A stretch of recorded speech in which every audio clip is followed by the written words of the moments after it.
Shalom teman-teman semua, selamat berjumpa di Kones Channel. Di channel ini Anda akan mendengarkan, bahkan menyaksikan di video-video yang kami akan sajikan, video-video yang terbaik yang akan mengubah hidup Anda dan juga paradigma Anda. Selamat menyaksikan. Untuk dapat memahami kebenaran daftar Elohim, firman Elohim yang benar, kita harus kembali ke akar pola Ibrani yang benar. Ya, karena di dalam akar pola Ibrani yang benar itu kaya raya, dan di luar akar pola Ibrani itu miskin. Ya, jadi tetapkan saudara untuk memperoleh kekayaan daripada Bapa Yahweh yang luar biasa. Di dalam kekayaan pola akar Ibrani, kita harus mengenal 22 huruf modern Ibrani, ya, yaitu mulai alif sampai taf, karena Bapak Yahweh menggunakan huruf-huruf ini untuk berbicara di dalam kehidupan kita semua, termasuk juga yang namanya piktograf, yaitu huruf-huruf ancient Hebrew, ya. Jadi huruf-huruf Ibrani yang dalam bentuk gambar, yang juga jumlahnya 22. Saudara bisa screenshot untuk mengambilnya, dan ini pula ada di dalam daftar kebenaran Elohim, serta angka kepastian yaitu angka gematria, di mana ada 22 angka gematria yang ditetapkan Bapak Yahweh yang basicnya, ya.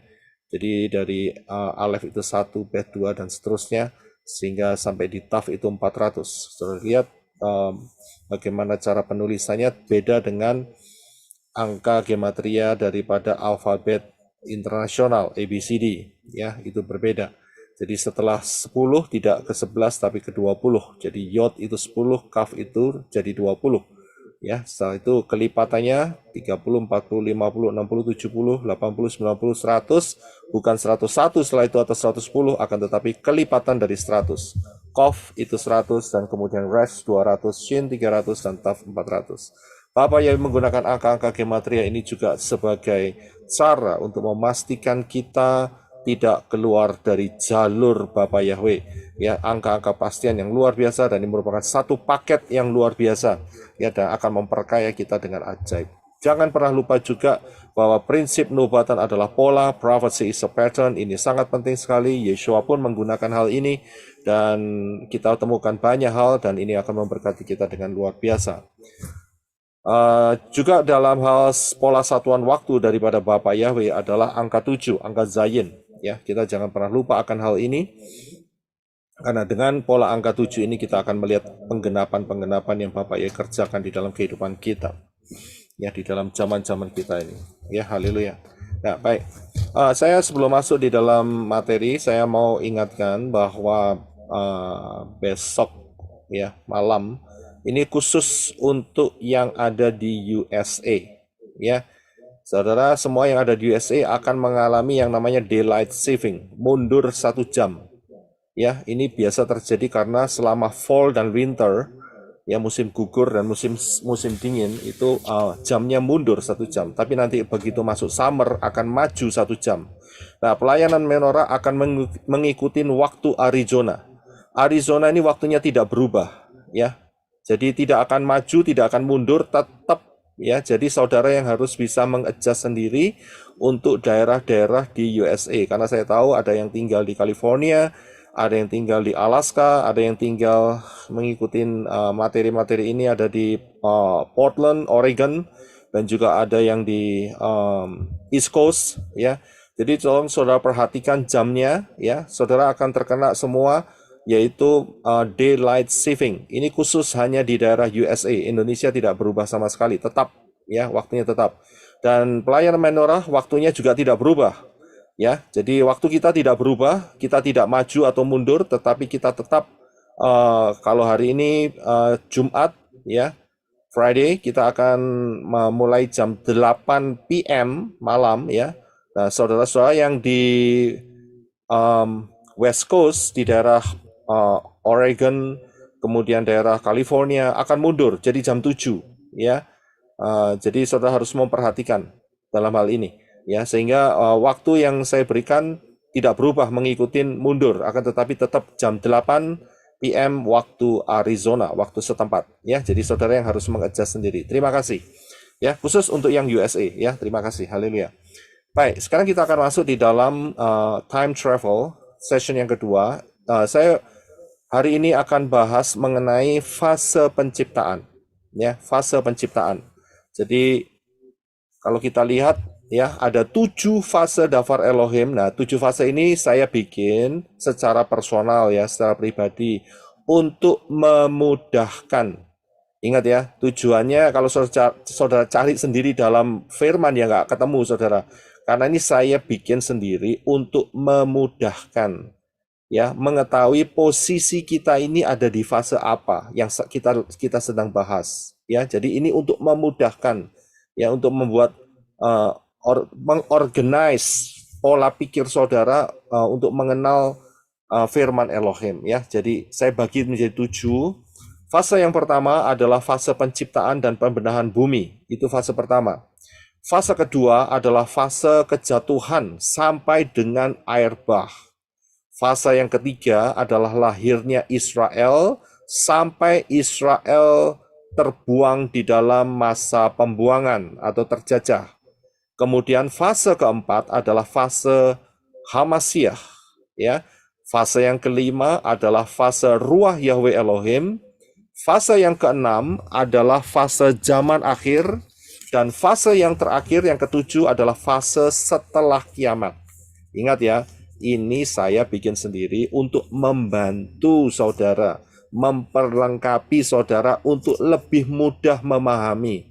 Saat kita buka firman, kita tahu fase mana yang kita sedang baca, fase di mana kita sedang memperhatikan dan sedang kita gali kebenarannya, ya. Jadi ini untuk memudahkan saudara semua, ya.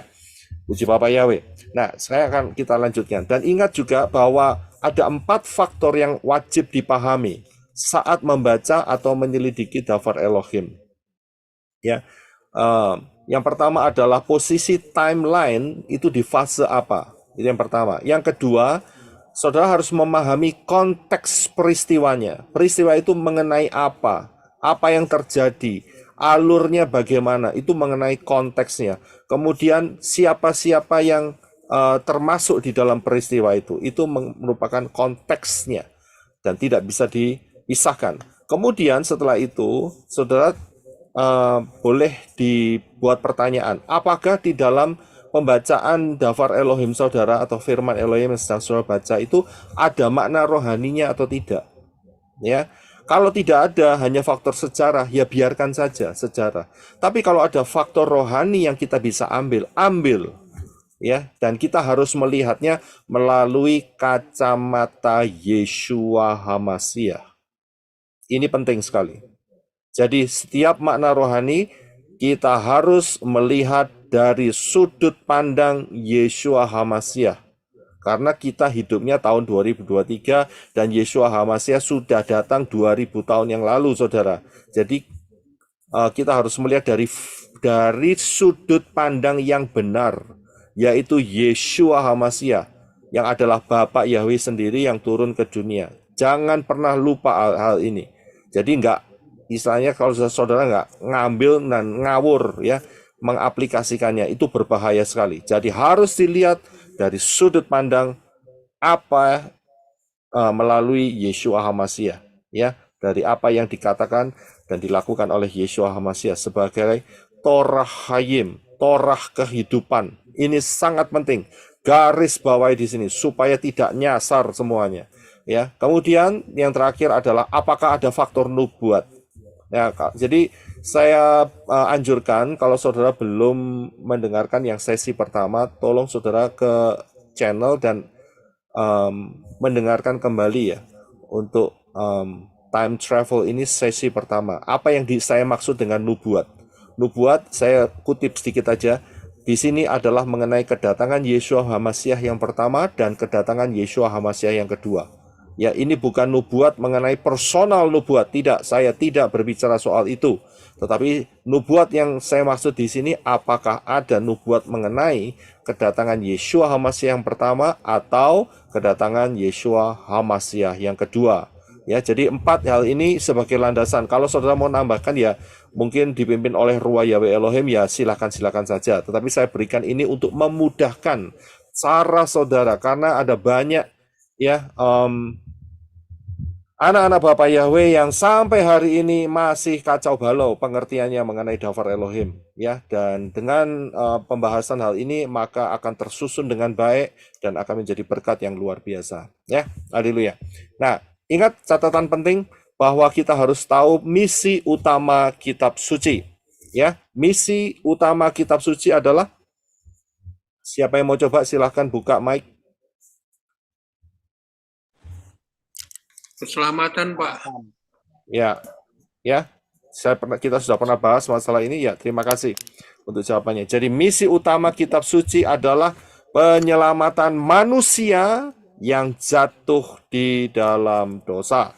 Ya, jadi kita harus paham hal ini. Misi utama penulisan kitab suci adalah ini: menyelamatkan saudara dan saya yang jatuh dalam dosa dan terus memperbaharui, ya. Dan ayatnya ada di mana? Ada di 2 Timotius 3, 16 sampai 17. Silakan Brother Henok untuk membacanya buat kita. Terima kasih. Semua firman yang diilhamkan Elohim itu berguna untuk mengajar, memberi teguran, memperbaiki kesalahan, dan mendidik dalam kebenaran, supaya manusia Elohim menjadi sempurna, diperlengkapi untuk melakukan setiap perbuatan baik. Iya, terima kasih. Kalau saudara lihat, ada saya garis bawahi dengan tinta merah di sana tulisan manusia Elohim. Ya, kata manusia Elohim ini sebelum zaman Yeshua HaMashiach mati di kayu salib dan dibangkitkan, ini tidak ada.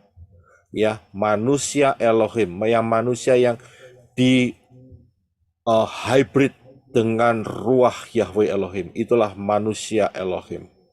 Ya, tidak ada sebelumnya. Dan zaman kita inilah sejak Shavuot hampir 2000 tahun yang lalu sampai hari ini, inilah penggenapannya. Baik, kita akan masuk. Jangan lupa, penyelamatan manusia yang jatuh dalam dosa adalah misi utama penulisan daripada kitab suci.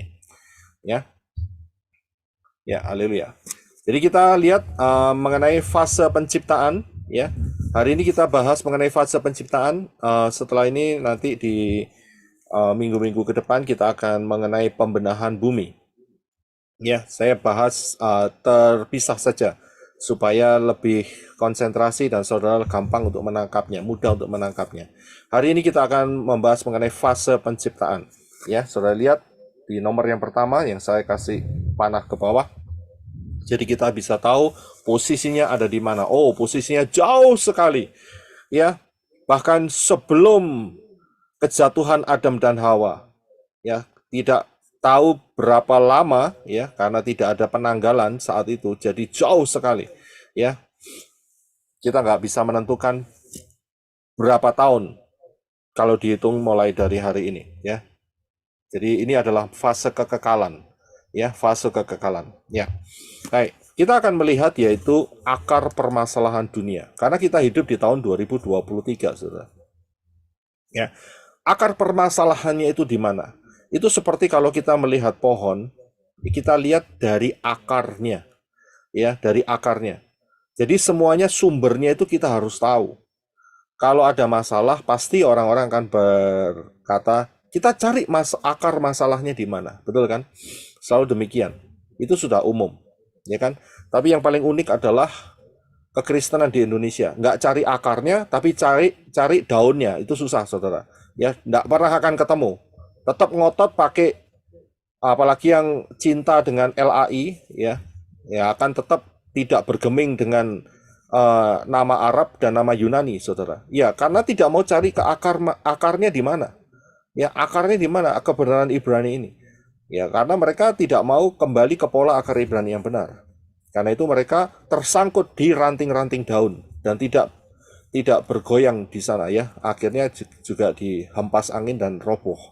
Ya, jadi untuk mengetahui akar permasalahan dunia kita sekarang, hari ini kita menghadapi perang yang saya bilang cukup mulai menggetarkan dunia. Dunia ini sudah mulai terbelah menjadi dua opini, ya. Yang besar, ya, dua opini besar. Yang pertama adalah pro Israel, yang kedua adalah pro Palestina. Ya, itu yang menjadi aura yang terjadi di akhir-akhir ini. Bukan lagi mengenai Rusia dan Ukraina, tetapi perang ini sudah mulai berpindah, saudara. Ya, sudah mulai melebar. Ya, kita akan menunggu penggenapannya saja. Nah, tapi kita akan melihat dari Dafar Elohim, akar permasalahannya itu di mana? Ya, akar permasalahan yang kita hadapi ini ya di mana? Baik, kita akan mundur jauh jutaan tahun yang lalu. Kita nggak tahu kapan, karena ini kekekalan, saudara. Yaitu yang tertulis di dalam Kejadian 1 ayat 1. Ya, Kejadian 1 ayat 1 tertulis Bereshit bara Elohim et ha-shamayim wa et ha-ares. Ini Kejadian 1 ayat 1. Pada awalnya Elohim Aleph Tau, itu sih gitu ya ngomongnya, karena Aleph Tau-nya nggak di et-nya itu nggak diterjemahkan, saudara. Ya, Elohim Aleph Tau, siapakah Elohim Aleph Tau? Tidak lain adalah Bapa Yahweh, ya, menciptakan bara itu menciptakan dari yang tidak ada menjadi ada. Ingat ya, bukan menciptakan dari sesuatu yang dikumpulkan, itu namanya assembly. Kalau mobil itu assembly, ya. Untuk jadi mobil itu bukan menciptakan mobil, tapi mengassembly mobil. Saudara harus bisa memahami.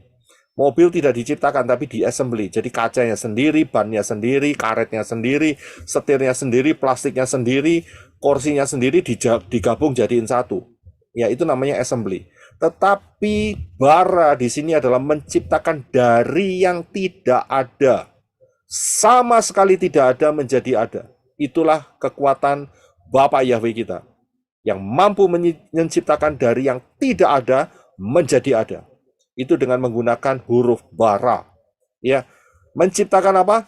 Yang pertama adalah Shamayim. Shamayim terlebih dahulu. Tidak ditulis bahwa menciptakan bumi dan Shamayim, tidak dibalik, saudara. Jadi kita harus membacanya itu harus benar. Menciptakan Shamayim dulu, ya, sorga atau langit, ya, heavens, dan kemudian barulah bumi. Jadi yang pertama kali diciptakan itu adalah Shamayim. Sebelum semuanya ada. Eksistensi Bapa Yahweh sudah ada terlebih dahulu. Dan yang pertama kali sepak terjangnya adalah menciptakan dari yang tidak ada menjadi ada. Yaitu Shamayim itu. Ya. Jadi saudara harus paham dalam hal ini. Ingat, penulis Bereshit adalah Moshe. Bereshit adalah salah satu daripada 5 kitab yang ditulis oleh Moshe, dan ini juga disebut sebagai Torah. Ya, jadi Torah itu pengertiannya luas, saudara. Ya, nanti kita akan sampai di sana. Ya, pelan-pelan, tapi kita akan sampai di sana. Jadi Torah itu adalah salah satunya adalah pengertiannya 5 kitab yang pertama yang ditulis oleh Moshe, dan kitab yang pertama adalah Bereshit. Ya, jadi Bapa Yahweh menciptakan Shamayim terlebih dahulu beserta isinya. Kalau Bapa Yahweh menciptakan itu tidak kosongan, saudara, tetapi lengkap dengan isinya, teratur, rapi, luar biasa. Ya, nah, ayatnya di mana? Kita bisa melihat tadi ayatnya di Bereshit 1 ayat 1, Kejadian 1 ayat 1. Dan yang kedua kita bisa melihat yaitu bahwa Bapa Yahweh menciptakan makhluk-makhluk sorgawi, makhluk-makhluk Shamayim terlebih dahulu. Ya, terlebih dahulu, karena ini ada di Shamayim yang diciptakan, maka Bapa Yahweh menciptakan penghuninya terlebih dahulu. Ya, kita akan baca di dalam Yesaya 48 ayat 13 dan Ayub 38 ayat 4 sampai 7. Inilah dasar-dasar firman-Nya. Silakan, Henok. Juga tanganku telah meletakkan dasar bumi, dan tangan kananku telah membentangkan langit. Aku telah memanggilnya. Mereka berdiri bersama-sama, bermunculan. Di manakah engkau ketika aku meletakkan dasar bumi? Ceritakanlah jika engkau memiliki pengertian. Sebab tahukah engkau siapa yang menetapkan ukurannya? Atau siapa yang membentangkan sebuah garis di atasnya? Dasar apa yang dipasang? Atau siapa yang meletakkan batu penjurunya ketika bintang fajar bernyanyi bersama-sama dan semua anak Elohim bersorak-sorai dengan sukacita? Ya, terima kasih. Jadi saudara bisa lihat pada saat Bapa Yahweh memanggilnya, mereka bermunculan bara dari yang tidak ada menjadi ada. Mereka berdiri bersama-sama. Dan kemudian Ayub saat itu ditantang oleh Bapa Yahweh. Ya, karena Ayub merasa dirinya benar dan dia ditantang dan dia tidak bisa menjawab apa-apa. Di mana kamu? Ya, saat dasar-dasar bumi ini didirikan, di mana? Ya, Bapa Yahweh dengan menggunakan kitab Ayub mau menyatakan ya bahwa Bapa Yahweh lah yang menciptakan Syamayim terlebih dahulu. Ya, jadi dari sinilah kita bisa memahami ya bahwa makhluk-makhluk Syamayim itu diciptakan terlebih dahulu. Ya, makhluk Syamayim sudah saya pernah bahas mengenai makhluk-makhluk Syamayim ini di dalam perjalanan ke Syamayim, kitab Wahyu. Ya, saya berikan secara singkat saja, nanti saudara bisa pelajari sendiri ya. Di Syamayim itu ada malaikat. Malaikat-malaikat itu berbeda dengan serafim atau kerubim. Kalau malaikat itu tidak bersayap, jadi bentuknya seperti manusia, kayak saudara dan saya, yang nggak ada sayapnya, itu malaikat. Ya, kemudian kalau serafim, ya itu sayapnya ada 6, saudara. Ya, kemudian kalau kerub atau kerubim, kerub itu 1, kerubim itu banyak, kerub itu sayapnya 4, kepalanya ada 1 tapi wajahnya 4 ya. Jadi inilah makhluk-makhluk Syamayim. Saudara bisa ke wisata ke Syamayim, pengajaran di Wahyu pasal 4, wisata ke Syamayim ya, mengenai session yang keempat, heavenly creatures. Ya, heavenly creatures. Saudara bisa lihat di sana saya jelaskan panjang lebar dan saudara akan mendapatkan berkat yang luar biasa untuk mengenal, mengetahui apa saja yang diciptakan Bapa Yahweh di Syamayim. Ya, saudara bisa ke pengajaran ini. Saya tidak bahas di sini, saya hanya fokus mengenai time travel saja di sini. Ya, jadi saudara punya PR untuk belajar Dafar Elohim di dalam kitab Wahyu pasal 4 session yang keempat, wisata ke Syamayim. Ya, ini luar biasa sekali, saudara. Kemudian saya teruskan. Di dalam Bereshit dikatakan bahwa Bereshit bara Elohim et ha Syamayim wa et ha ares. Jadi kalau yang pertama itu yang diciptakan adalah Syamayim, ya, ada akhiran im berarti ada banyak level, ya, Syamayim. Dan yang kedua adalah bumi. Jadi bumi saat itu juga diciptakan oleh Bapa Yahweh, ya. Jadi bukan hanya Syamayim saja, tetapi bumi. Tetapi ya bumi yang diciptakan ini memang misteri. Mengapa? Karena tidak dicatat secara detail ya apakah isinya sudah ada manusianya atau tidak saat itu. Ya, jadi yang ada adalah tidak diketahui. Ya kita biarkan saja, kalau tidak diketahui tidak usah dicari-cari, saudara. Ya.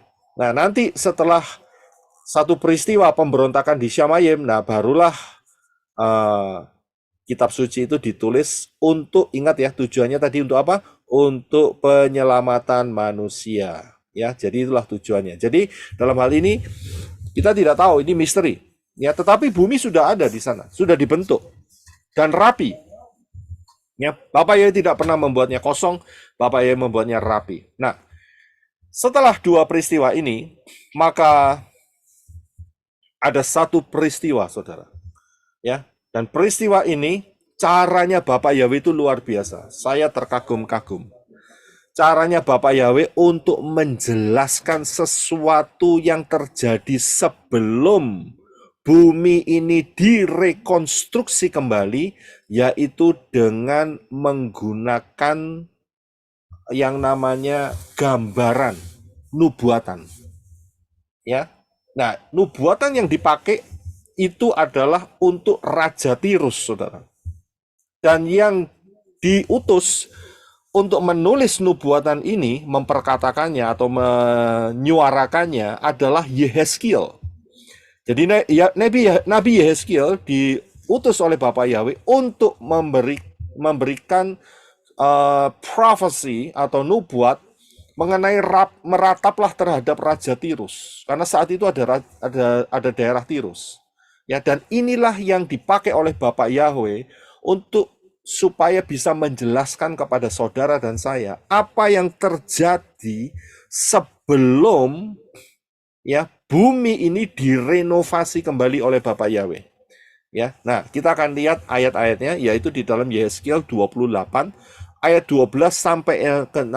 Silakan Henok. Hai anak manusia, merataplah atas Raja Tirus, dan katakanlah kepadanya, beginilah firman Tuhan Yahweh, engkaulah meterai kesempurnaan penuh hikmat dan sempurna dalam keindahan. Engkau pernah berada di Eden, taman Elohim. Setiap batu yang berharga menjadi selubungmu, yaspis merah, krisolit, dan berlian. Batu pirus, krisopras, nefrit, lazurit, batu dara, malakit, juga emas. Keahlian tamborin dan serulingmu telah dipersiapkan dalam dirimu pada hari engkau diciptakan. Engkau adalah kerub yang diurapi yang berjaga-jaga, dan aku telah menempatkanmu di gunung Elohim yang kudus, tempat engkau berada. Engkau berjalan naik dan turun di tengah-tengah batu-batu api. Engkau sempurna di dalam jalanmu sejak hari engkau diciptakan, sampai terdapat kesalahan yang ditemukan di dalammu. Melimpahnya barang daganganmu telah membawa kekerasan datang ke tengah-tengahmu, dan engkau telah berbuat dosa. Maka aku menyingkirkan engkau dari gunung Elohim. Aku akan menghancurkanmu dari tengah-tengah batu-batu api, hai kerub yang berjaga-jaga. Iya, terima kasih. Kita lihat ayat-ayat ini terlebih dahulu. Kalau saya yakin saudara sudah tahu yang siapa yang dibicarakan ini. Siapa yang mau menjawab? Saudara bisa buka mic. Kira-kira lagi ngomong apa nih ayat-ayat ini? Nakas. Lagi bicara tentang nakas ya Pak ya? Lucifer ya? Bukan nakas, Hillel ben Zakar. Ya itu maksudnya. Ya, Hillel ben Zakar, bukan nakas. Nakas adalah creatures, ciptaan. Ciptaan ya. Jadi ini bicara mengenai malaikat-malaikat yang jatuh. Nah, saya akan berikan saudara, saya akan betulkan screen ini sebentar ya. Saya akan betulkan sebentar, karena saya mau supaya saudara paham satu hal ya, sebentar.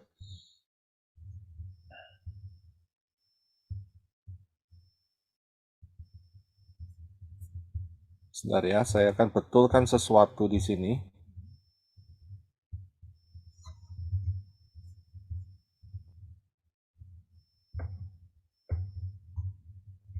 Nanti saudara akan melihat kebenaran Dafar Elohim ini.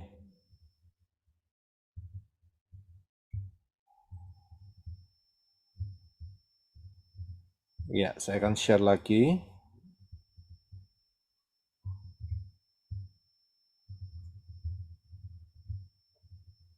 Sebentar ya, saya akan perbesar. Ya, ini yang saya maksud. Yehezkiel ini sedang diutus atau diperintahkan oleh Bapak Yahweh untuk meratap atas Raja Tirus yang manusia. Ya, yang bentuknya adalah memang dia betul-betul manusia karena ada Raja Tirus itu dalam zaman Yehezkiel.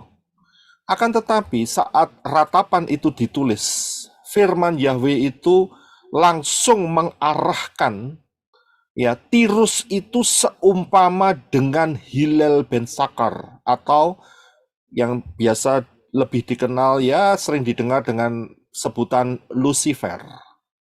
Jadi Tirus ini diidentikan dengan Lucifer.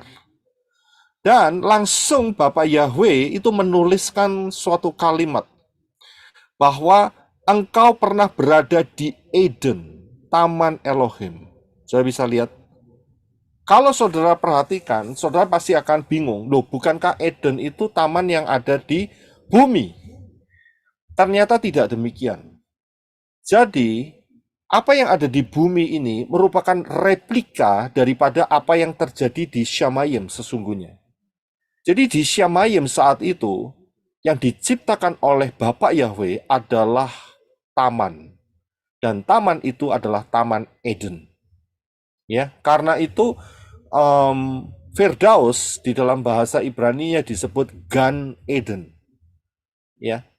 Jadi kita harus tahu akan hal ini. Sebelum Bapak Yahweh menciptakan Eden, Taman Eden di bumi ini, maka ada Taman Eden di Shamayim. Inilah kisah pertamanya. Dan di situ, tadi sebelumnya kan saya sudah katakan bahwa diciptakan makhluk-makhluk Syamayim. Ya kan? Dan makhluk-makhluk Syamayim ini dari sini kita bisa melihat ada hierarkinya, saudara.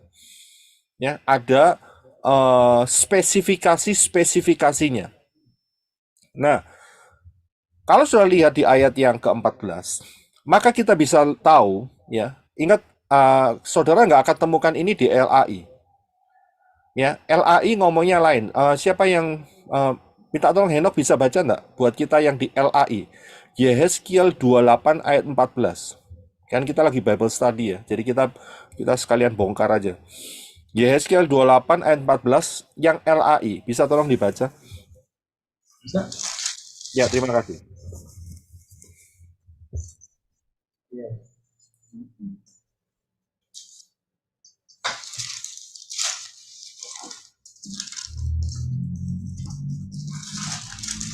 Yehezkiel 28, 12 ya.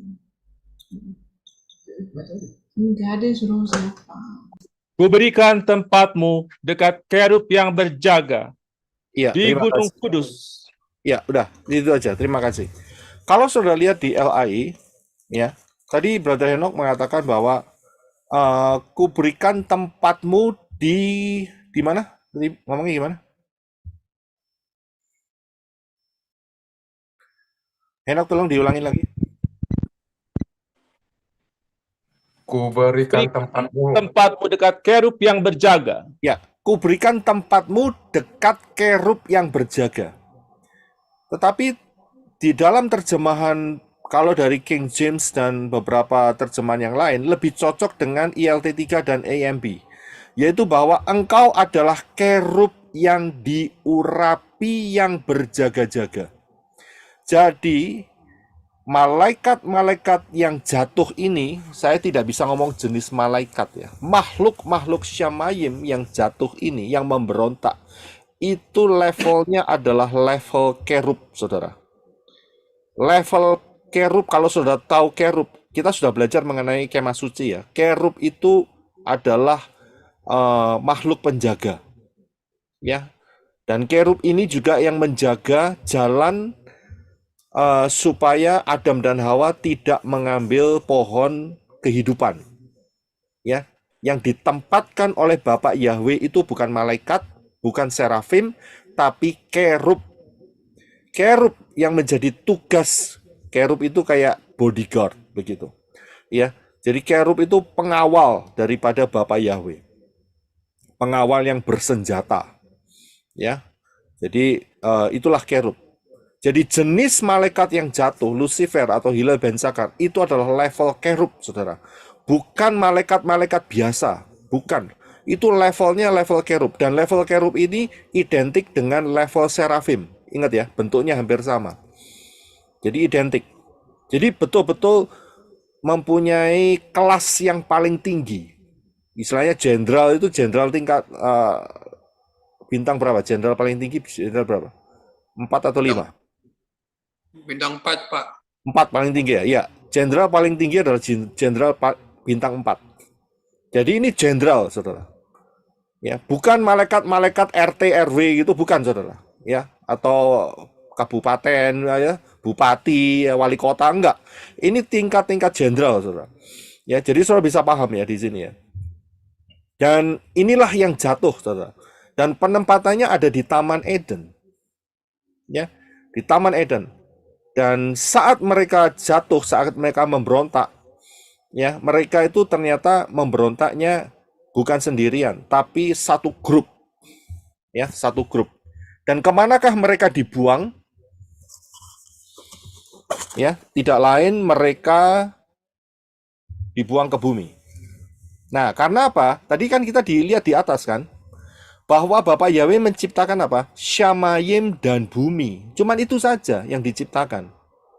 Jadi, malaikat-malaikat ini berpikir, kalau sampai aku memberontak kepada Yahweh Elohim, paling top, aku dibuang ke bumi. Dan bumi saat itu indah, saudara.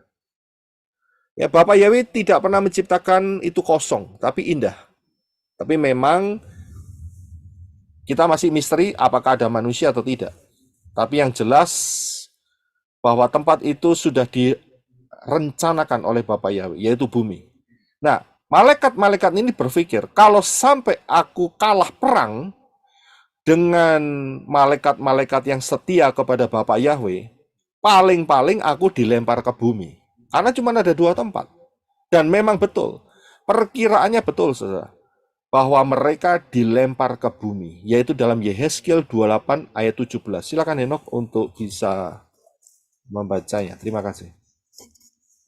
Engkau menjadi tinggi hati karena keindahanmu, dan engkau merusak hikmatmu karena kemegahanmu. Aku telah melemparkan engkau ke bumi, dan aku akan menaruh engkau di hadapan raja-raja, sehingga mereka dapat melihat engkau. Iya, terima kasih. Jadi sudah bisa melihat kejatuhannya karena satu sifat, yaitu tinggi hati. Dari sini kan, tadi di atas kan kita lihat ada 4 faktor yang kita harus perhatikan. Salah satu makna rohani. Ya, ini kita bisa ambil makna rohaninya. Ya, setan kejatuhannya adalah kesombongan, tinggi hati, merasa megah, merasa paling top of the line, paling besar. Tapi ternyata apa yang terjadi? Itu hal yang dibenci oleh Bapak Yahweh. Jadi tinggi hati, kesombongan itu merusak. Merusak, ini sifat merusak. Jangan ada yang tinggi hati. Ya, harus rendah hati. Ya, bukan minder, tapi rendah hati, mengakui bahwa segala sesuatu itu adalah anugerah dari Bapa Yahweh. Ya, dan berjalan di dalam kerendahan hati. Karena apa yang saudara miliki itu semua dari Bapa Yahweh. Kalau Bapa Yahweh mengatakan, stop, kamu hari ini tidak ada oksigen lagi untuk kamu, kira-kira apa yang terjadi? Nggak sampai 5 menit melayang nyawa saudara. Ya, tapi apakah saudara pernah berpikir berapa biaya oksigen untuk setiap kali orang membutuhkan pernafasan di rumah sakit? Ada yang kerja di rumah sakit ini? Ya, saya nggak tahu kursnya berapa. Kalau butuh oksigen itu nggak murah, saudara. Saudara dan saya dikasih tubuh yang sehat, nggak perlu alat untuk menghirup oksigen. Ini satu anugerah yang luar biasa. Ini kemurahan umum yang diberikan Bapak Yahweh. Berkat umum. Ingat ya, berkat umum. Itu berarti juga orang-orang yang menolak Bapak Yahweh, yang mencela Bapak Yahweh, yang tidak mau percaya, ya tetap mendapatkan, saudara. Tapi kita lebih dari itu. Mengapa? Karena kita bisa menyadari bahwa nafas hidup saudara dan saya itu tergantung dari Bapak Yahweh. Ya, saat Bapak Yahweh berkata stop, wah sudah selesai ceritanya, saudara. Iya kan?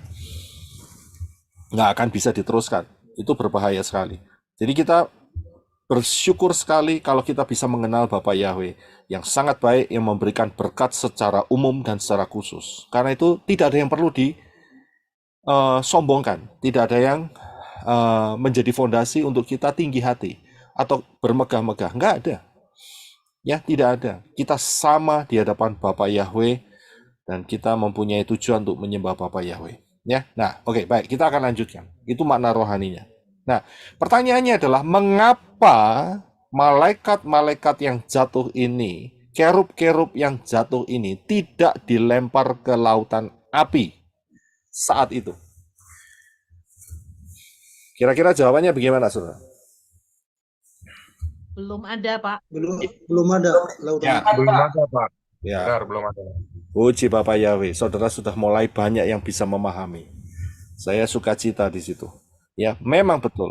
Karena apa? Karena belum ada, saudara. Ya, yang diciptakan itu adalah Syamayim dan Haares. Ya, Syamayim, sorga dan bumi.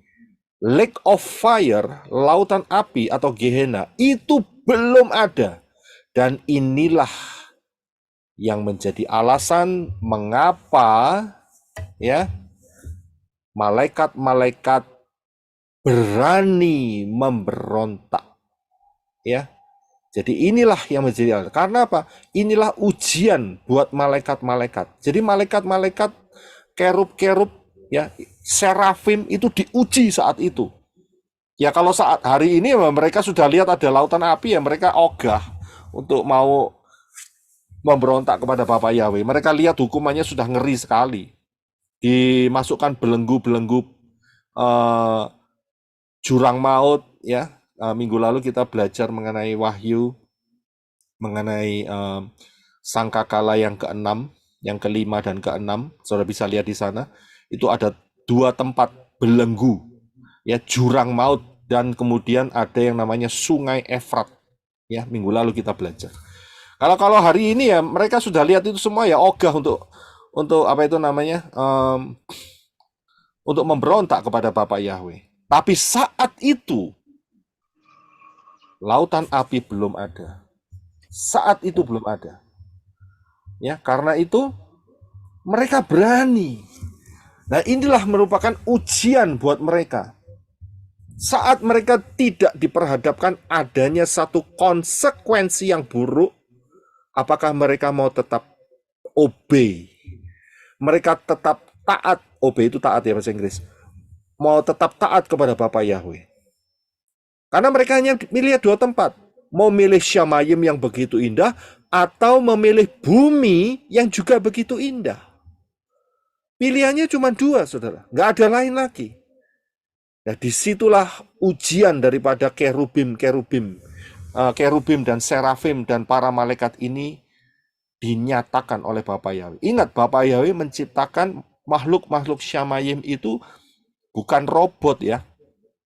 Bukan, mereka punya kehendak bebas seperti saudara dan saya, seperti manusia. Ya, punya kehendak bebas, bisa milih. Mau milih percaya kepada Bapak Yahweh di dalam Yesua atau menolak Bapak Yahweh dalam Yesua. Itu pilihan, saudara. Mau milih makan tahu atau makan tempe, itu pilihan, saudara. Saudara bisa lihat, ya, mau ibadah Sabat atau tidak, itu pilihan, saudara. Ya, jadi kita juga diciptakan kapasitasnya sama dengan makhluk-makhluk Syamayim. Dalam arti free will-nya, dalam arti kehendak bebasnya. Disinilah kemurnian iman atau ketaatan, kalau saya boleh bilang ya. Para malaikat itu diuji, mau taat atau tidak. Saya yakin saya harus betulkan ini sebentar, karena enggak boleh pakai kata iman. Iman itu melihat sesuatu yang tidak kelihatan, saudara. Sorry. Ya, saya harus betulkan ini. Ketaatan.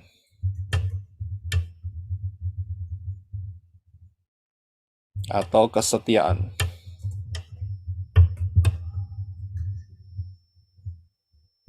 Ya, ini lebih tepat. Malaikat nggak pakai iman, kita pakai iman. Ya, saya akan share lagi ya. Ya, puji Bapak Yahweh. Ya, inilah pengujian daripada ketaatan atau kesetiaan para malaikat, kerubim, serafim. Ya, inilah ujiannya.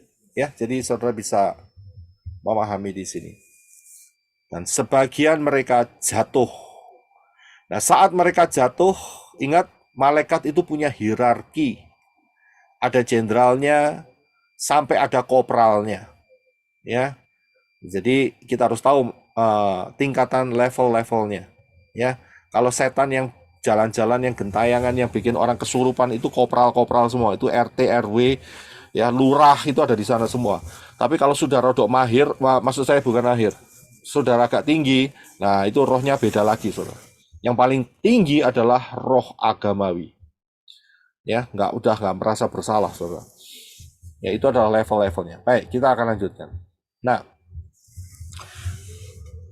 ya, nanti kita akan berhubungan dengan yang atas. Nah, saya mau tanya, ada 3 hal yang Bapak Yahweh tidak dapat lakukan. Mungkin saudara berpikir, Bapak Yahweh dapat melakukan segala hal. tetapi saya beri 3 hal saja atau hal-hal apa saja yang Bapak Yahweh yang tidak dapat lakukan. Sebetulnya ada lebih dari 3, tapi saya fokus 3 saja. Ya, yang pertama, yang tidak bisa Bapak Yahweh lakukan adalah berdusta. Tidak bisa, saudara. Ya, kita setuju semua. Bapak Yahweh tidak mungkin berdusta, saudara. Mengapa? Tertulis di dalam 1 Samuel 15 ayat 29 dan Yohanes 14 ayat yang ke-6. Ya, silakan Heno untuk baca. Dan juga yang mulia dari Israel tidak akan berdusta ataupun menyesal, karena dia bukanlah seorang manusia sehingga dia harus menyesal. Yesua berkata kepadanya, Akulah jalan dan kebenaran dan hidup. Tidak seorang pun datang kepada Bapa jika tidak melalui aku. Iya, terima kasih. Jadi saudara bisa lihat bahwa Yahweh tidak akan pernah berdusta. Karena Yahweh telah menjadi manusia di dalam rupa manusia, itu maksud saya, turun ke dunia di dalam rupa manusia, yaitu Yeshua HaMashiach, maka dia pun konsisten. Dia berkata, akulah kebenaran. Ya, akulah kebenaran. Hati-hati dengan bahasa Indonesia, saudara jangan terkecoh. Benar dan betul itu sama atau tidak? Beda, Pak. Oh beda, oke, terima kasih. Gimana Pak Budiman bedanya? Kalau betul tuh belum tentu benar, Pak, tapi benar pasti betul, Pak. Oh iya, oke. Ya, terima kasih. Apalagi kalau ditambahin awalan dan akhiran, ya. Kebenaran dan kebetulan. Itu sudah jauh menyimpang. Yeshua berkata, akulah kebenaran, the truth, kebenaran. Dan dia tidak pernah berdosa. Ini adalah hal-hal yang Bapak Yahweh tidak dapat lakukan. Jadi kalau Bapak Yahweh mengatakan sesuatu pasti benar. Ya, pasti benar. Apa yang dikatakan Yeshua juga itu benar. Ya, tidak perlu diragukan lagi. Yang kedua, hal-hal apa saja yang Bapak Yahweh tidak dapat lakukan. Yang kedua adalah berdosa. Bapak Yahweh tidak bisa berdosa. Ya, ayatnya di mana? Yesaya 5 ayat 16. Silakan Eno. Namun Yahweh Sebaot, Yahweh semesta alam akan ditinggikan dalam keadilan. Dan Elohim yang Maha Kudus telah menyatakan kekudusannya dalam kebenaran. Iya, terima kasih. Saudara bisa lihat, Bapak Yahweh itu adalah Elohim yang Maha Kudus. Jadi dia tidak bisa berdosa. Ya. Dan dia menyatakan kekudusannya di dalam the truth, kebenarannya. Jadi dia tidak berbohong. Ya. Tidak bisa berbohong, tidak bisa berdosa, dan juga tidak bisa berdosa. Ya, itu Bapak Yahweh yang kita sembah. Nah, yang ketiga, menurut saudara apa kira-kira? Apa yang Bapak Yahweh tidak dapat lakukan? Saya boleh jawab, Pak Roy. Silakan, bro. Bapak Yahweh tidak bisa keluar dari polanya atau tidak bisa melanggar firman-Nya sendiri. Iya, betul. Betul itu juga. Sebetulnya ada 7 kalau tidak 9, begitu. Tapi saya akan ambil 3. Itu juga betul. Ada lagi? Bapak Yahweh tidak bisa keluar dari polanya. Berarti memang rapture sudah tidak lama lagi. Ada lagi? Tidak bisa memuji sendiri, Pak. Iya, terima kasih Pak Budiman. Ini yang saya mau bahas. Bapak Yahweh tidak bisa menyembah dirinya sendiri. Ayatnya di mana? Yohanes 4:23. Silakan Neno. Udah. Namun waktunya akan tiba, dan itu adalah sekarang, manakala para penyembah yang benar akan menyembah kepada Bapa dalam roh dan kebenaran. Sebab Bapa pun sedang mencari orang-orang yang menyembah Dia seperti itu. Ya, terima kasih. Jelas ayatnya yang dikatakan Yeshua bahwa Bapa Yahweh mencari penyembah-penyembah. Berarti dia tidak bisa menyembah dirinya sendiri. Walaupun memang Bapa Yahweh bisa menggandakan dirinya, ya, karena dia maha kuasa. Tetapi nggak ada meaningnya, nggak ada artinya kalau dia menyembah dirinya sendiri itu nggak ada artinya. Saya bisa paham di sini. Jadi Bapa Yahweh tidak bisa menyembah dirinya sendiri. Yang bisa menyembah Yahweh adalah saudara dan saya. Karena ini ayat ini jelas. Waktunya akan tiba di mana penyembah yang benar akan menyembah Bapa Yahweh di dalam roh dan kebenaran. Dan Bapa Yahweh pun sedang mencari. So bisa lihat, mencari orang-orang yang menyembah dia seperti itu, yaitu di dalam roh dan kebenaran. Tidak bisa menyembah dirinya sendiri. Ya, jadi saudara bisa memahami. 3 hal ini saja yang saya berikan mengenai hal-hal apa yang Bapak Yahweh tidak dapat lakukan. Sebetulnya masih ada lagi beberapa.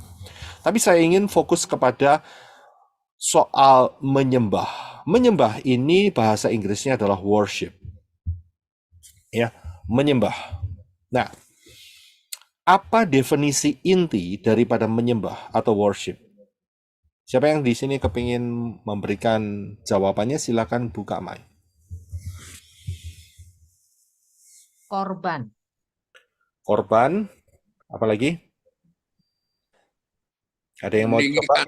Meninggikan nama Bapak Yahweh, Pak. Meninggikan nama Bapak Yahweh. Apalagi? Pemujaan. Pemujaan. Oke, apalagi? Memuliakan, Pak. Memuliakan. Ya. Ya, terima kasih untuk jawaban-jawabannya. Jadi setelah bisa melihat kira-kira inti definisi daripada worship atau menyembah. Tapi saya akan bawa saudara kepada satu hal, yaitu mengenai kata worship itu dengan sudut pandang yang ini, saudara. Yaitu the law of the first mention. Siapa yang pernah dengar kalimat ini? The principle of the first mention, atau the rule of the first mention, atau the law of the first mention. Siapa yang pernah dengar? Ada yang pernah dengar? Atau baru pertama kali dengar? Pernah tapi lupa itu apa, Pak.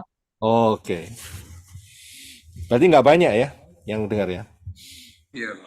Nggak banyak ya? Baik. Saya akan bahas ini pelan-pelan. Jadi begini. The law of the first mention, ini maksudnya ada kata-kata yang muncul pertama kali dengan makna ya, yang tertulis di dalam kitab suci, itu yang pertama kali. Dan itu yang akan menjadi pattern terbesar di dalam mengungkap ayat-ayat yang selanjutnya dengan menggunakan kata yang sama. Jadi kita akan lihat kata yang pertama. Saya langsung aja, yaitu karena kita sedang membahas mengenai worship, ya, kita akan lihat melalui the law of the first mention ini, ya, mengenai kata menyembah. Kapankah kata menyembah pertama kali ditulis dalam kitab suci? Ini pertanyaannya. Karena kita sedang mengarah kepada satu kata, yaitu kata menyembah. Pertanyaannya adalah, pertama kali tertulis dalam kitab suci, kata ini ada di mana? Siapa yang pernah tahu? Waktu Abraham mempersembahkan Ishak. Kejadian 22 ayat 5.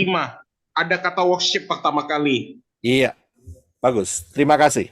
Berarti saudara teliti. Inilah yang saya maksud dengan the law of the first mention. Jadi kata menyembah itu muncul pertama kalinya bukan saat Habel membangun mezbah, bukan saat Noah setelah keluar dari bahtera membangun mezbah, tidak. Ya.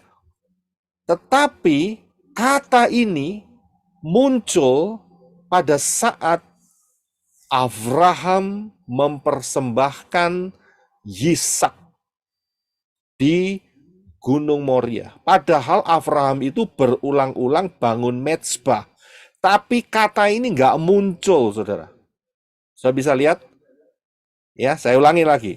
Kata menyembah ini tidak muncul saat Habel membangun mezbah dan mempersembahkan korban. Padahal itu adalah penyembahan.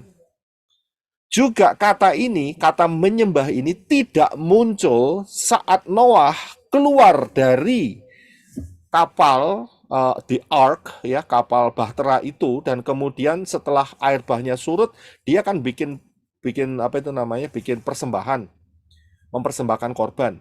Ini kan penyembahan, tapi tidak muncul kata itu, kata menyembah ini.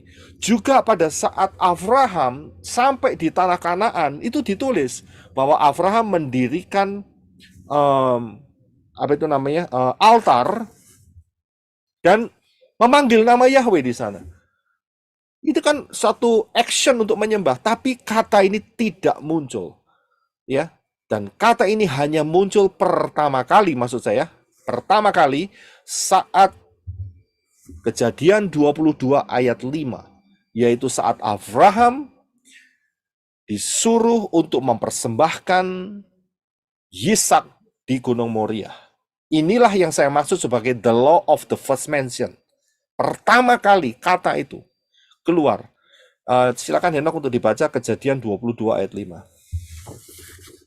Lalu Abraham berkata kepada orang-orang mudanya, "Tinggallah kamu di sini dengan keledai itu. Aku dan anak ini akan pergi ke sana, lalu kami akan bersembayang atau worship, kemudian kami akan kembali kepadamu." Iya, terima kasih. Jadi sudah bisa lihat kata worship, sembayang atau menyembah itu pertama kali dipergunakan di dalam Kejadian 22 ayat 5. Tapi sebelumnya ada tindakan-tindakan penyembahan tetapi tidak tertulis. Nah, kita akan melihat the law of the first mention ini. Ya, ini unik dan ini luar biasa. Ya. Jadi dari sini kita bisa melihat apakah definisi menyembah atau worship itu, yaitu dari peristiwa Abraham yang akan menyembah kepada Bapa Yahweh bersama dengan Yisak di Gunung Moria. Inilah yang disebut worship, ya. Nah, jadi kalau kita worship, apakah seperti ini? Gambar ini ada pujian, penyembahan, kemudian musiknya bernyanyi. Ya, kalau dilihat dari apa yang tertulis di dalam Kejadian 22 tadi, saat itu tidak ada pemain musik yang mengiringi Abraham, yang mengiringi Yisak untuk naik ke Gunung Moria. Tidak ada. Tidak ada. Yang ada ya sepi, saudara. Karena gunungnya mungkin gersang, tidak ada apa itu namanya, nggak ada suaranya apa-apa ya. Paling-paling suaranya semak-semak yang ditiup angin. Kemudian suaranya jengkerik mungkin kalau ada. Ya kan, mungkin ada serigala-serigala liar yang sedang menggonggong, mengaung, ya, seperti itu. Tidak ada worship, tidak ada alat-alat musik, tidak ada dari Syamayim tiba-tiba malaikat turun dan kemudian ada yang menyanyi How great is our God. Nggak ada, saudara. Ya, kalau dilihat dari intinya bukan di situ ternyata. Ya, apakah saat itu juga merupakan tindakan sujud menyembah? Tidak juga, karena Abraham dan Yisak sedang naik ke gunung, ya, sedang naik ke atas gunung. Mereka tidak sedang dalam posisi berlutut atau menyembah, ya, atau tertelungkup, tidak. Kita lihat dalam posisi definisi intinya, ya, worship itu apa? Tidak dalam posisi ini, ya. Nah, jadi apa yang menjadi definisi inti mengenai worship? Nah, ayatnya ada di mana? Ayatnya ada di Kejadian 22 ayat pertama. Sebelum peristiwa itu terjadi. Ya, jadi kita akan baca terlebih dahulu. Dari sini kita akan bisa melihat inti definisi menyembah Bapa Yahweh. Silakan, Neno. Dan setelah peristiwa-peristiwa itu, terjadilah bahwa Elohim menguji Abraham dan berfirman kepadanya, "Abraham." Dan dia menjawab, "Inilah aku." Iya, terima kasih. Saya bisa lihat, saya garis bawahi dengan satu kata kalimat, dan setelah peristiwa-peristiwa itu. Peristiwa apa ini? Menurut saudara, usia Abraham di ayat Kejadian 22 ayat 1 ini kira-kira umurnya berapa? 100 tahun. Ratusan. 100. 137. Iya. Oh, Jadi, terima kasih untuk oh iya jawabannya. deh. Ya deh, betul deh. Abraham punya anak Yisak itu umurnya 100. Yisak kalau dia identik dengan Yeshua dan peristiwa pengorbanannya sama, maka Yisak kurang lebih bisa dipastikan umurnya sekitar 33 tahun. Jadi peristiwa ini terjadi, Abraham sudah berusia sekitar 133 tahunan. Saya bisa lihat. Karena itu ditulis, dan setelah peristiwa-peristiwa itu. Peristiwa apa yang dialami oleh Abraham? Abraham punya banyak peristiwa di dalam 133 tahun itu. Dia diolah dari orang yang imannya naik turun menjadi imannya stabil. Apakah Abraham pernah imannya turun? Pernah nggak imannya Abraham turun? Nah, Apaan? Kalau Waktu bilang istrinya, saudaranya. Pak, ambil Hagar. Iya. Terima kasih. Terima kasih untuk jawabannya. Abraham pernah imannya lemah saat dia ke Mesir, ke Misraim. Padahal Bapak Yahweh tidak memerintahkan dia untuk ke Mesir. Disitulah dia ketemu dengan Hagar. Masalah terjadi sampai hari ini. Sudah bisa lihat? Dia lemah imannya. Padahal Bapak Yahweh mengatakan kamu harus tetap di tanah Kanaan. Inilah tanah yang aku berikan kepadamu. Tapi karena masa kelaparan, Avram pindah ke Mesir, ke Misraim. Dan peristiwa apa yang terjadi lagi? Banyak peristiwa Sodom dan Gomora. Dia ketemu dengan Bapak Yahweh sendiri di dalam teofani, rupa manusia, tapi tidak memiliki darah, dengan 2 malaikat. Jadi ada banyak peristiwa-peristiwa. Kemudian apa yang terjadi? Masa tuanya, dia melihat istrinya, yaitu Sarah, melahirkan Yisak. Jadi dalam posisi ini, Abraham betul-betul sudah dewasa imannya, dewasa kepercayaannya kepada Bapak Yahweh. Karena itu, tertulis, terjadilah Elohim menguji Abraham. Diuji. Bapak ya lihat, waktunya 133 tahun, mengalami banyak peristiwa, dan belum teruji. Dan inilah yang menjadi penguji buat Abraham. Ya, Abraham diuji saat itu. Ya, jadi saya sudah beritahukan mengenai peristiwa-peristiwa apa, saudara sudah tahu. Nah, inilah ujian daripada Elohim untuk mengetahui posisi hati daripada Abraham. Saudara bisa lihat, jadi diuji, karena belum pernah diuji, seperti yang satu ini, yaitu saat itu Yisak sudah mencapai umur sekitar 33 tahun setengah. Ya, dan apa yang menjadi jawaban daripada Abraham? Abraham menjawab saat dia dipanggil oleh Bapak Yahweh. Abraham, dan kemudian dia jawab, inilah aku.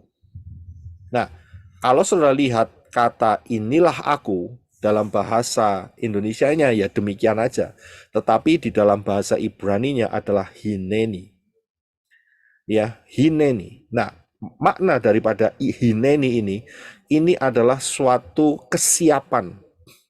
Ya, bukan cuman ini aku begitu saja, tidak. Misalnya ditanya, Elia atau Elijah, mana kamu? Nah, ya, cucu saya, misalnya saya panggil, Elijah, mana kamu? Ya, ini aku Kong, gitu misalnya. Bukan itu maksudnya. Tetapi yang menjadi titik daripada jawaban Abraham, hineni, itu adalah ini aku siap untuk melakukan apa yang engkau perintahkan. Saudara paham di sini? Ini aku. Engkau mau ngomong apa? aku percaya kepadamu Bapa Yahweh, aku akan melakukannya. Itu maksud daripada kata hineni. Kesiapan, karena apa? Karena sudah mengalami peristiwa-peristiwa itu. Sudah diolah, sudah istilahnya itu sudah diproses. Sehingga Abraham berkata, ini aku siap. Inilah aku siap, hineni. Ya, jadi saudara bisa melihat di sini. Nah, dari sini kita bisa melihat apa yang terjadi. Definisi inti dari worship atau penyembahan itu adalah ketaatan dan pengorbanan. Ya, kalau ngangkat tangan saat puji-pujian, berlutut, menyembah, sujud, memang tidak salah. Tapi itu hanya action daripada luar kita saja. Tetapi inti dasar yang sesungguhnya daripada worship atau penyembahan adalah ketaatan. Dan kalau taat, itu akan berhubungan dengan pengorbanan. Orang boleh saja di luar mereka angkat tangan, memuji-muji Elohim, lompat-lompat, sujud menyembah, tapi hatinya tidak ada ketaatan dan pengorbanan, di hadapan Bapa Yahweh adalah nol besar. Saudara bisa paham di sini? Inilah intinya orang menyembah Bapa Yahweh. Itu mau taat dan mau bayar harganya. Karena itu, Abraham berkata, hineni. Ini aku Elohim, ini aku siap melakukan apapun yang kamu minta. Dia tidak pernah menduga kalau yang diperintahkan Bapa Yahweh adalah kalimat selanjutnya, yaitu bawa Ishak anakmu satu-satunya dan korbankan dia. Coba saudara bayangkan. Ya, saya selalu melihat peristiwa ini, saya berbesmili. Tahu yang berbesmili ya? Berkaca-kaca. Karena apa? Abraham tidak pernah menyangka kalau Abraham diperintahkan untuk korbankan 1000 domba atau 1000 lembu, wah gampang buat dia. Tetapi dia tidak pernah menyangka yang diminta oleh Elohim saat itu adalah anaknya sendiri. Kan saat itu nggak tertulis begini kan? Dan Abraham mengetahui bahwa ini hanyalah ujian. Kan tidak gitu ayatnya ngomong, ya kan? Abraham nggak tahu, saudara harus lihat. Karena saudara membacanya, peristiwanya. Jadi saudara lihat, oh ini ujian, begitu. Ya gampang kalau dari sisi saudara baca. Ya. Tapi kalau saudara taruh posisi saudara di sepatu atau di kasut daripada Abraham, berat saudara. Berat. Ya. Ini anak satu-satunya yang dia tunggu sampai masa tuanya, dan tiba-tiba dia mendapat instruksi yang betul-betul ekstrim. Bunuh anak itu, korbankan dia. Abraham tahu mengenai korban ini. Nggak main-main. Kalau korban itu mati, ya mati saudara. Nggak ada terus kemudian mati, kemudian hidup lagi, itu nggak ada ceritanya saat itu. Belum ada ceritanya. Mati ya mati. Padahal ini anak yang ditunggu-tunggu sejak lama, yang dirindukan. Hanya satu lagi. Inilah inti daripada menyembah Yahweh, yaitu ketaatan dan pengorbanan. Ya, ketaatan dan pengorbanan ini bergandengan, saudara. Pak, saya mau taat tapi tidak mau berkorban. Wah, saya bilang ya omong kosong itu namanya. Ya, ketaatan dan pengorbanan itu bergandengan. Sudah lihat peristiwa ini. Ini adalah worship. Ya, nggak ada musik yang dinyanyikan untuk menyembah Yahweh saat Misael, Hananya, Azariah disuruh berdiri di hadapan patung Nebukadnezar. Yang ada adalah musik untuk mereka semua harus sujud menyembah kepada patung emas ini. Buat Hananya, Misael, Azariah, tidak, aku tidak akan menyembah patung ini. Aku hanya menyembah kepada Bapa Yahweh saja. Ya, terbukti dari kalimat yang diucapkan mereka bertiga kepada Nebukadnezar. Sekalipun Elohim yang kami sembah tidak menolong kami tidak akan sujud menyembah kepada patung buatan Tuhan. Tidak. Inilah worship. Inilah penyembahan, yaitu ketaatan dan pengorbanan. Saudara bisa lihat di sini. Inilah inti sesungguhnya. Nggak salah kalau kita harus menyanyikan pujian kepada Bapak Yahweh, menyembah, sujud, berlutut. Tidak salah. Tetapi harus dari dalam hati punya lifestyle. Ya, punya niat hati, yaitu ketaatan dan pengorbanan di dalam kehidupan kita semua. Inilah worship. Ya, jadi saudara paham dalam hal ini. Inilah worship, yaitu ketaatan. Nah, saya mau tanya sama saudara beberapa hal. Mana yang benar? Mana yang benar? Saya butuh oksigen atau saya cinta oksigen? Butuh. Saya butuh Butuh, Pak. oksigen. Butuh ya? Butuh ya? Oke. Kalau ini gimana? Saya butuh makanan atau cinta makanan? Butuh makanan. Butuh, Pak. Butuh ya. Butuh. Kemudian kalau yang ini, saya butuh air atau cinta air? Butuh, Pak. Butuh. Ya, kita setuju ya. Baik. Di zaman 666 nanti, orang-orang yang tertinggal disuruh milih. Kalau mereka mau mempertahankan iman mereka untuk masuk Syamayim, berarti mereka harus mati dibunuh ataupun disiksa. Tetapi kalau mereka memilih untuk menerima tanda bilangan, sehingga mereka bisa menjual dan membeli, sehingga bisa mereka tidak kehausan, mereka bisa makan karena bisa membeli, ya, mereka tetap bisa berbisnis, mereka harus terima tanda bilangan. Ini pilihan yang dilakukan pada masa anti-Hamasiyah 666. Tapi dengan risiko, di hadapan Bapak Yahweh yang menerima tanda bilangan, akhirnya harus mati di Gehenna. Ya, harus binasa di Gehenna. Ini pilihan. Mau masuk Syamayim atau mau menerima tanda bilangan. Saudara bisa lihat di sini perbedaannya. Mau pilih mana? Ini saya tidak ngomong kita masuk masa 666, tidak. Ini buat mereka, ini contoh. Ingat satu hal. Yeshua mengatakan di dalam Matius 6 ayat 24. Silakan Eno. Tidak seorang pun sanggup mengabdi kepada dua tuan, karena ia akan membenci yang satu dan mengasihi yang lain, atau ia akan mematuhi yang satu dan mengabaikan yang lain. Kamu tidak dapat mengabdi kepada Elohim dan kepada Mammon. Ya, terima kasih. Saudara bisa lihat, kalau saya perjelas, kata mengasihi yang saya garis bawahi merah, di dalam bahasa, karena ini Matius ya, karena ini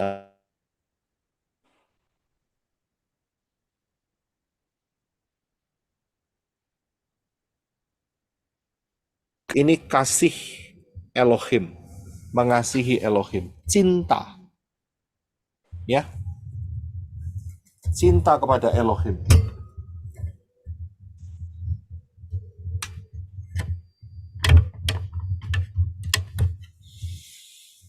Ya, jadi mengasihi itu adalah cinta. Ya. Seorang pun tidak sanggup mengabdi kepada dua tuan, karena dia akan membenci yang satu dan mencintai yang lain. Ya. Atau dia mematuhi yang satu Kalau cinta itu patuh dan mengabaikan yang lain. Itu yang membenci. Kamu tidak dapat mengabdi kepada Elohim dan kepada Mammon. Tidak bisa. Ini Yeshua yang ngomong. Ya, jadi kita harus memperhatikan. Jadi apakah perbedaan kata butuh dan cinta? Ada bedanya nggak? Ada Pak, beda. Jelas Beda. sekali ya. Terima kasih. Jelas sekali ya. Beda. Antara butuh dan cinta. Ya, tadi sudah definisinya sudah dikatakan di dalam Matius tadi. Ya, jadi cinta akan taat. Nah, mana yang benar? Saya butuh Yahweh atau saya cinta Yahweh? Saya cinta Yahweh. Cinta Yahweh, Pak. Jadi jelas sekali dalam hal ini. Penggunaan kata butuh dan kata cinta. Kata cinta itu berarti ada unsur ketaatan dan pengorbanan. Betul ya? Apa yang dilakukan oleh Abraham itu adalah ketaatan dan pengorbanan. Apa yang dilakukan oleh Hananya, Misael, dan Asariah itu adalah ketaatan dan pengorbanan. Itu adalah cinta kepada Bapa Yahweh. Ya, Yeshua pernah mengatakan saat dia diuji oleh Satan, dan dia mengambil dari Ulangan 6 ayat 5. Mana yang benar? Kasihilah Yahweh Elohimmu dengan sepenuh hatimu dan seluruh jiwamu dan dengan segenap kekuatanmu, atau butuhlah Yahweh Elohimmu dengan sepenuh hatimu dan seluruh jiwamu dan dengan segenap kekuatanmu. Mana yang benar? Yang benar adalah kasihilah Yahweh Elohimmu. Bukan butuhlah Yahweh Elohimmu. Nek wis ndak butuh dibuang. Bye-bye Tuhan. Nanti sampai ketemu lagi, sayonara. Bukan demikian. Tapi yang ditekankan oleh Bapa Yahweh adalah kasihilah Yahweh Elohimmu. Kasihilah itu bahasa Inggrisnya itu adalah love. Bahasa Ibrani apa? Ahava ya? Saya kurang tahu. Benar, Ahava. Ahava. Anaknya Pak Desmond itu. Betul Pak. Cintailah Yahweh Elohimmu dengan sepenuh hatimu dan seluruh jiwamu dan dengan segenap kekuatanmu. Bukan ditulis butuhlah Yahweh Elohimmu, bukan. Jadi kita harus tahu antara butuh dan cinta. Cinta itu ada ketaatan dan pengorbanan, dan contohnya jelas Abraham, Hananya, Misael, Azariah. Kalau begini yang benar yang mana nih? Saya butuh uang atau saya cinta uang? Butuh Pak. uang. Ya, Cinta hati-hati uang. loh. Ini yang memperingati mantan presiden Amerika nih. Sampeyan ojo ngawur, ya. Butuh uang atau cinta uang? Ini ada. Butuh.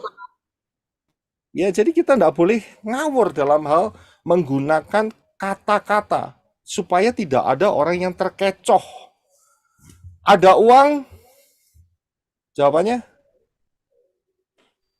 Ada sayang. Abang sayang. Abang sayang. Tak ada uang? Cinta. Abang ditendang. Abang ditendang.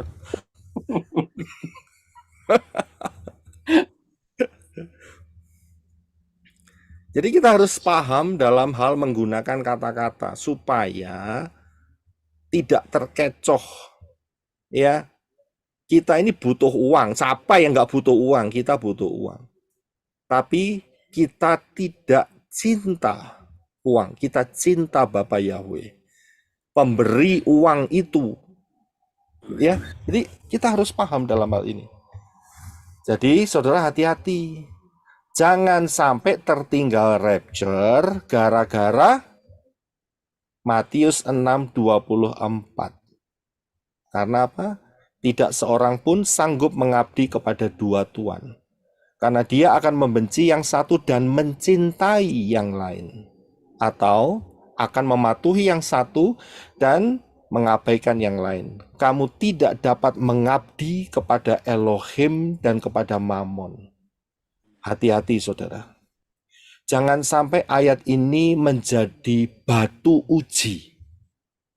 Ngerti ya? Batu uji buat calon-calon mempelai Yeshua HaMashiach. Ingat ya, kita belum jadi mempelai, saudara. Nanti perkawinan anak domba itu di Wahyu pasal 19, saudara. Saat rapture. Jadi kita ini masih calon. Jadi kalau calon itu, saudara, kita harus berjaga-jaga. Jangan sampai gagal rapture gara-gara batu ujinya ini Matius 6:24. Saudara paham di sini. Ini mengerikan, saudara. Karena Yesus sudah mengatakan, kamu tidak bisa mengabdi kepada Elohim Yahweh dan kepada Mammon. Tidak bisa. Kamu harus pilih salah satu.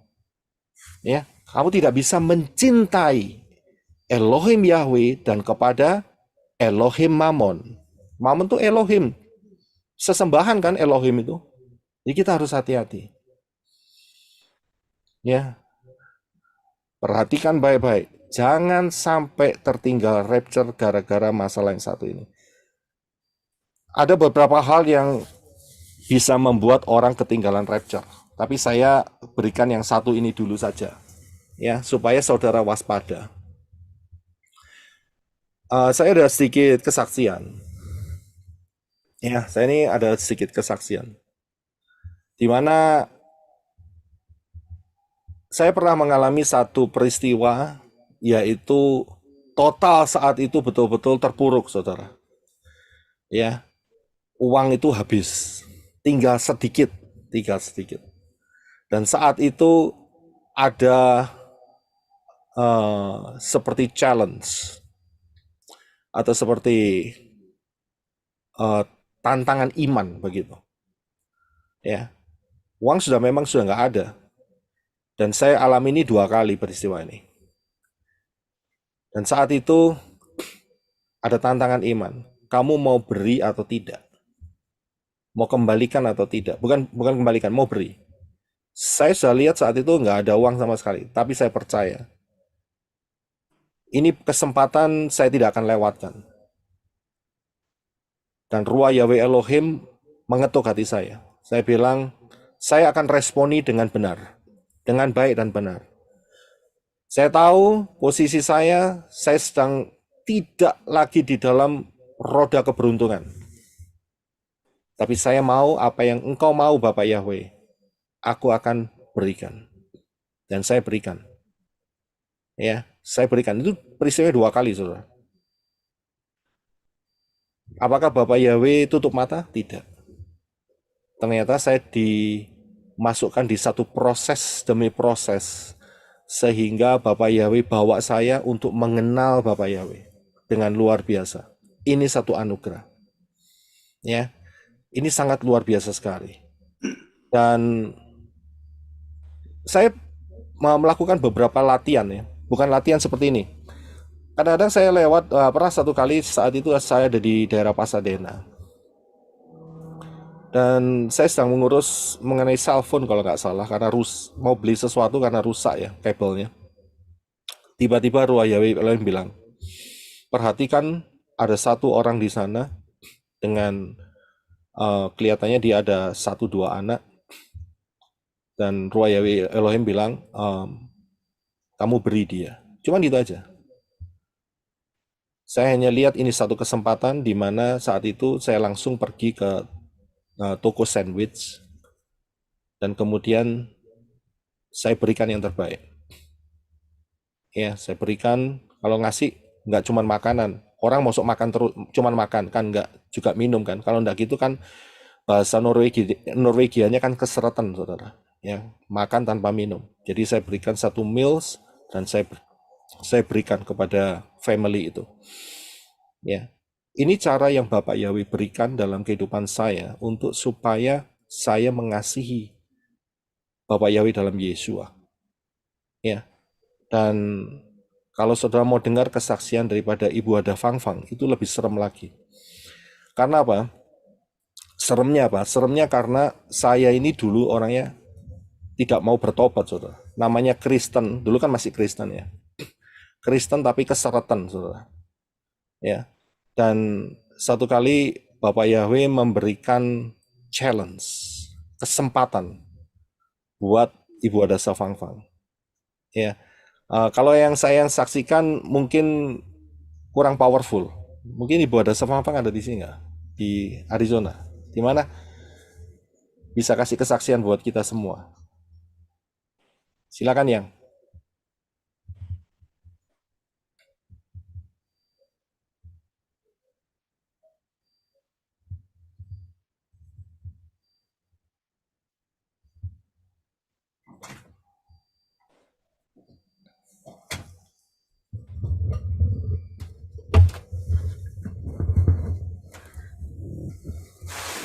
Oh iya, Shalom saudara-saudara semua.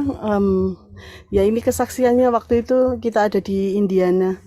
Waktu di gereja, saya speak in tongue, worship, dan Bapak Yahweh itu mengatakan kepada saya, gimana kalau aku ambil semuanya? Terus saya, itu ya hadirat Bapak Yahweh begitu luar biasa, saya jawab gini, oh Bapak Yahweh, enggak apa-apa, ambil semuanya. Tapi satu, jangan ambil rohmu di dalam hidupku. Aku membutuhkan itu saja. Yang lain silakan proses saya. Semua habis-habisan enggak apa-apa. Asal satu, jangan ambil rohmu di dalam hidupku. Gitu. Dan saya juga melakukan apa yang Bapak Yahweh demi supaya Pak Yosef Roy itu bertobat gitu ya. Jadi apapun saya lakukan, saya terus melangkah seperti Raja Daud, yaitu yang dikasih tahu tentang ketaatan dan pengorbanan. Ya, sampai di sini kesaksian saya. Haleluya. Ya, terima kasih ya. Ya, itu kesaksiannya dipersingkat. Jadi saya ini orangnya enggak serius. Ya, serius dengan Tuhan, cuman banyak enggak seriusnya. Ya, sehingga Bapak Yahweh memberikan challenge kepada istri saya, Ibu Fangfang, ya, untuk saya diproses, ya, dan diproses itu nggak mudah, ya, harus habis seluruhnya. Tapi di sini yang saya bersyukur, Ibu Adasa Fangfang ambil sikap yang benar.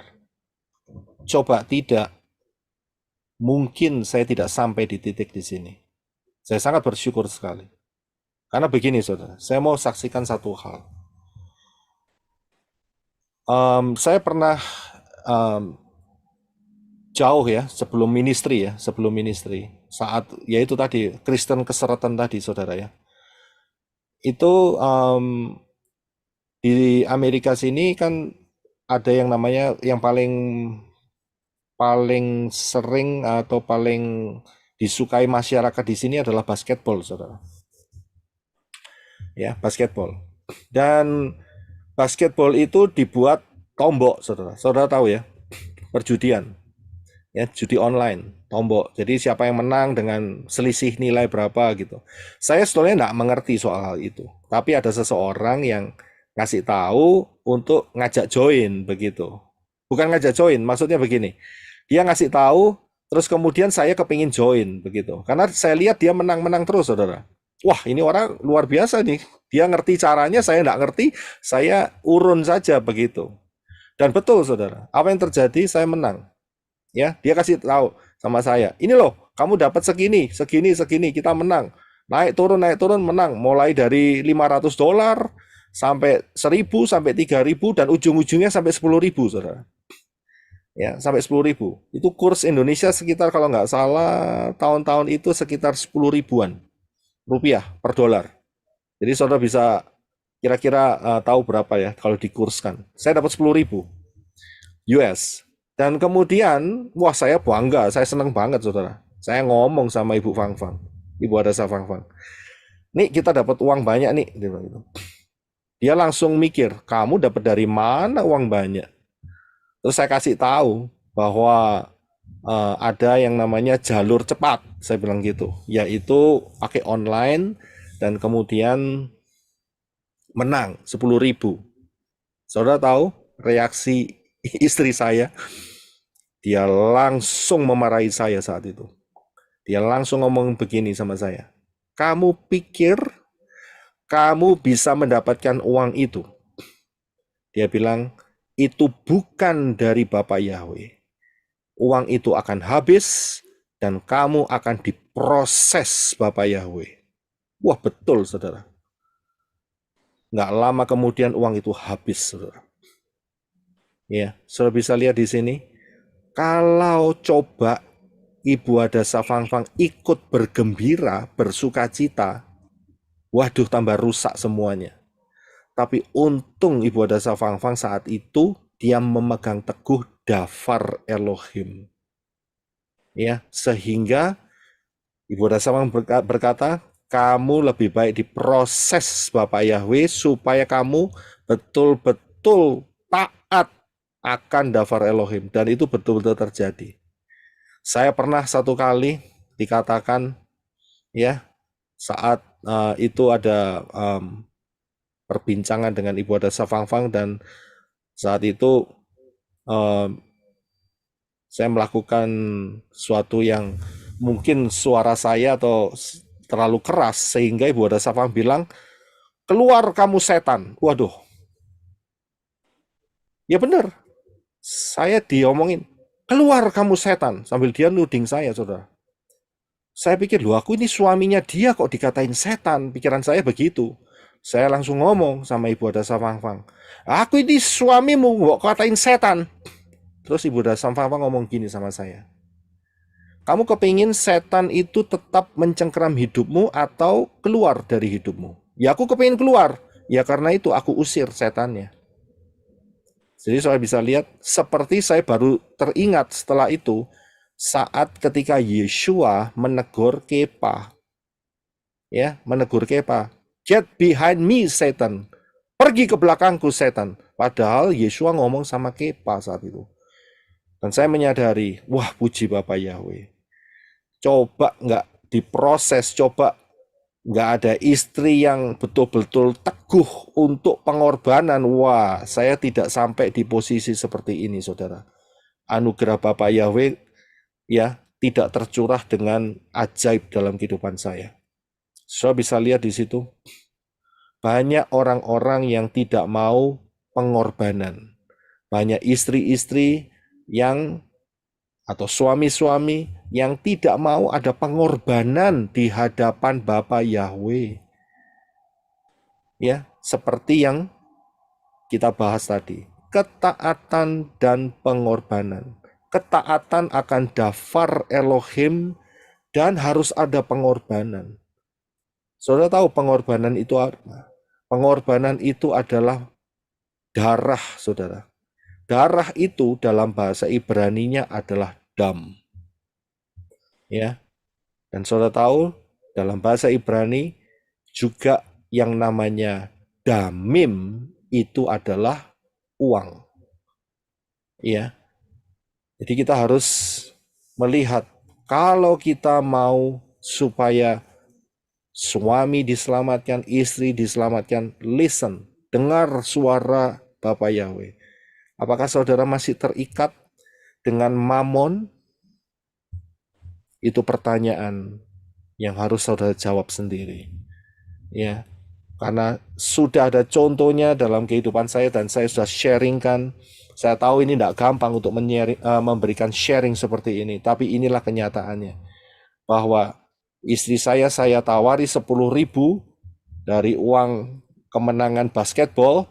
Tambah dia berkata uang itu akan lenyap, habis, dan kamu akan diproses Bapak Yahweh.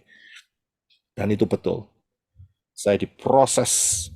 Dan istri saya tetap kokoh di dalam Dafar Elohim.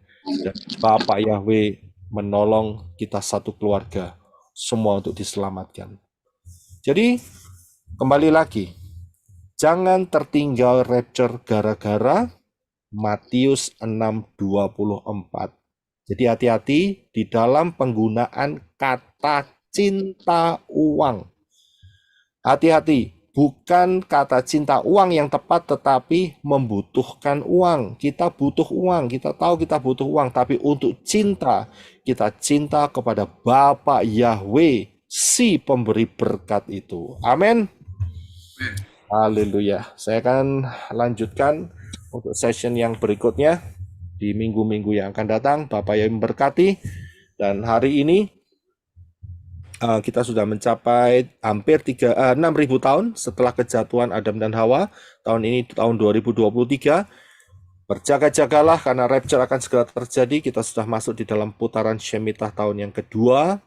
Ya, dan dengan pola Shemitah ini kita akan melihat rapture dalam penggenapannya. Karena itu belajarlah pemahaman mengenai High Alert 2026. Jangan remehkan. Ya, jangan remehkan. Karena apa? Karena kalau waktunya tidak dipersingkat, maka manusia tidak akan ada yang selamat. Tapi karena orang-orang pilihan, saudara dan saya, waktunya akan dipersingkat. Ya, seberapa singkat? Itu ada di dalam pengajaran rahasia 1290 hari dan 1335 hari. Saya buka, saya pelajari di sana, rahasianya sangat-sangat jelas sekali, di mana dengan pola itu maka rapture sangat dekat sekali, yaitu diperkirakan antara 2025 akhir atau Januari 2026 awal, ya. Karena itu barang siapa yang belum masuk di dalam pintu keselamatan yang benar, yaitu Yeshua HaMashiach, segeralah masuk, saudara. Ya, segera masuk. Yod Shin Waw Ayin, itu keselamatan yang datang dari Bapa Yahweh, ya. Karena Yeshua adalah orang Yahudi. Yang dimaksud di sini bukan Yudaisme, akan tetapi Yeshua. Karena siapa yang berseru dalam nama Yahweh akan diselamatkan. Dan masuklah dalam baptisan pembaharuan, jangan keras hati, dan belajar pola Ibrani yang benar, Tanak dan Brit Kadasa. Singkirkan semua daripada perayaan-perayaan paganisme, Natalan 25 Desember, Imlek, dan juga Rabu Abu, Kamis Putih, dan Jumat Agung, serta Paskah telur Paskah maksud saya. Ya, jadi singkirkan itu semua karena kita berfondasikan 7 hari raya yang ditetapkan Bapak Yahweh, ya. Yang membutuhkan baptisan pembaharuan, saudara bisa screenshot dan saudara bisa menghubungin saudara-saudari kita sehingga saudara bisa dibaptis pembaharuan, ya. Ada di depan 2 halaman, saudara bisa screenshot. Dan juga jangan lupa untuk minta dilepaskan dari sesembahan yang bukan dari Israel, ya, harus dilepaskan supaya pertumbuhan rohani saudara menjadi baik dan bagus, bertumbuh dengan sehat. Terima kasih teman-teman semua yang sudah menyaksikan video ini. Sukses besar untuk kita semua. Bapa Yahweh memberkati. Haleluya. Amin.